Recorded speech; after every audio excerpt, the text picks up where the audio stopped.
Hi guys, welcome back. This is Spoken English online YouTube channel.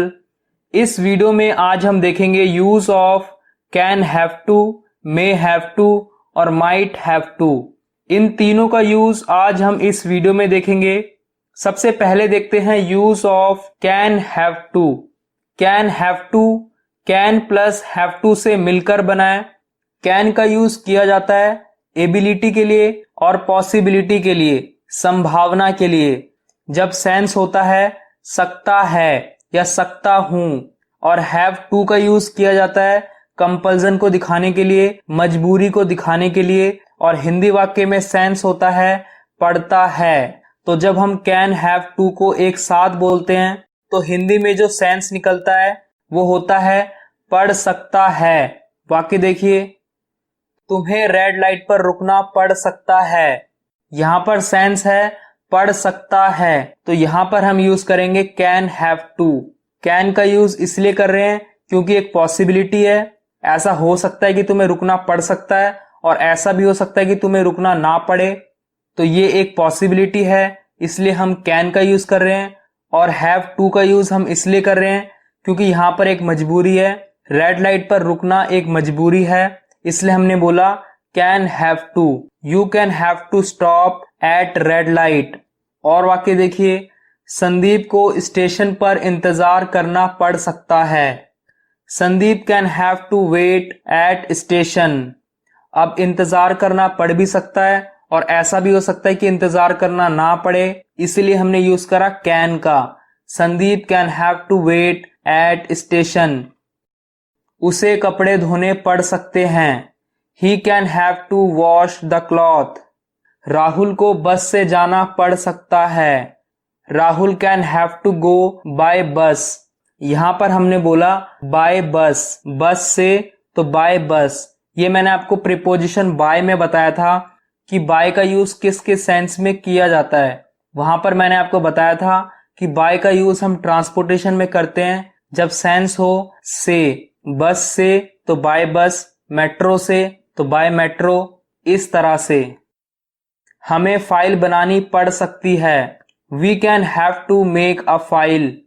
Rahul को चलकर आना पड़ सकता है। Rahul can have to come by walking. तो इस तरह से जब सेंस हो पढ़ सकता है तो हम यूज करेंगे कैन हैव टू। अगर वाक्य नकारात्मक हो तो नॉट का यूज हम कैन और हैव के बीच में लगाएंगे। और अगर वाक्य इंटरोगेटिव हो, प्रश्नवाचक हो, तो हम कैन का यूज करेंगे सेंटेंस के शुरुआत में। हम यूं बोलेंगे can Rahul have to come by walking. अब देखते हैं use of may have to. May have to भी मे प्लस हैव टू से मिलकर बना है। मे का यूज हम करते हैं पॉसिबिलिटी के लिए जब सेंस होता है सकता है, सकते हैं या सकती है। और हैव टू का यूज हम करते हैं मजबूरी को दिखाने के लिए, कंपल्जन को दिखाने के लिए जब सेंस होता है पढ़ता है। तो इस तरह हम मे हैव टू का यूज तब करेंगे जब वाक्य में हो पढ़ सकता है। देखिए, पढ़ सकता है, इसके लिए अभी हमने सीखा कैन हैव टू, और यहां पर भी हम सीख रहे हैं पढ़ सकता है के लिए मे हैव टू। दोनों में कोई डिफरेंस नहीं है, दोनों का ही यूज किया जाएगा जब सेंस हो पढ़ सकता है। लेकिन मे हैव टू का यूज उन सेंटेंस में किया जाएगा जहां पॉसिबिलिटी, जहां संभावना सिर्फ 50% तक हो। कैन हैव टू के यूज में था पॉसिबिलिटी 50% से ऊपर। मे हैव टू में है पॉसिबिलिटी 50% तक। वाक्य देखिए, शायद हमें फाइल बनानी पड़ सकती है। अब देखिए, ये वाक्य खत्म हुआ है पढ़ सकती है पर, लेकिन इस वाक्य को पढ़ने के बाद ऐसा लगता है कि जो संभावना है फाइल बनाने की वो कम है, वो 50% तक है। वाक्य में है शायद हमें, तो ये जो शायद शब्द है ये दिखा रहा है कि संभावना कम है। तो यहां पर हम यूज करेंगे मे हैव टू। शायद हमें फाइल बनानी पड़ सकती है। We may have to make a file. शायद हमें इंतजार करना पड़ सकता है। We may have to wait. अब देखिए, जरूरी नहीं है कि आप हमेशा शायद शब्द को यूज करो। कभी कभी आप शायद नहीं बोलते, लेकिन फिर भी आपका मतलब होता है कि संभावना कम है, तो वहां पर भी आप मे हैव टू का यूज करोगे। अगर ये वाक्य सिर्फ इतना ही होता, हमें फाइल बनानी पड़ सकती है, लेकिन जब आप ये बात बोल रहे हो, आपको पता है कि संभावना कम है, तो भी आप मे हैव टू का ही यूज करोगे। सेंस पर ध्यान देना है कि संभावना 50% तक है या 50% से ज्यादा है। और वाक्य देखिए मे हैव टू के, शायद तुम्हें उससे मिलना पड़ सकता है, you may have to meet him. शायद उसे खाना बनाना पड़ सकता है, he may have to cook food. शायद उसे कपड़े धोने पड़ सकते हैं, he may have to wash the cloth. शायद उसे डॉक्टर के पास जाना पड़ सकता है, he may have to go to the doctor. इस तरह से मे हैव टू का यूज किया जाता है।